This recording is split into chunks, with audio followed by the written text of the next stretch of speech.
kwenye 100%, 80% nzima ya watu wangu wa karibu ni wateja. Kwa hiyo maumivu yenu mnavyofeel, mnavyojisikia, na mimi najisikia hivyo.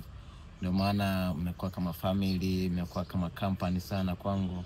Kwa ninapenda sana kwenda kazini kukutana na wateja sana kuliko sehemu yoyote. Maana tunapiga story, tutachekeshana, tutafundishana vitu vingi, Ni company nzuri sana. Kwa hiyo napenda sana, na ndio maana sitakagi nisikie mteja ameuzika, ameumia kwa namna moja wapo tumemkera. Sisi ni binadamu, of course hatuwezi kukamilisha vitu vyote kwa perfect, lakini kuna baadhi ya vitu. Kwa hiyo natamani sana kumuona mteja akifurahia uwepo wake kwangu,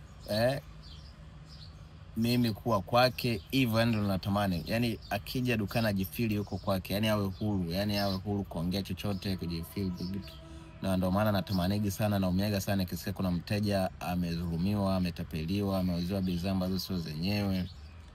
Kwa hiyo ndio maana nimekuwa nikitoa hizi elimu bure sana. Ni mapenzi nadhani nafanya kwa ile kupenda, moyo wangu unanisukuma kufanya hivi kila mara kwa ajili yenu wateja. Jamani, nawapenda sana sana sana. Kimtoa mke wangu na wazazi wangu, mnafuata nyie wateja. Hi jamani, it is Sunday jamani. No, sio Sunday. Sunday ni kesho. Leo ni Saturday, ni Sabato day jamani. Kwa Sabato na watakia Sabato njema, mnapumzika na watakia mapumziko mema.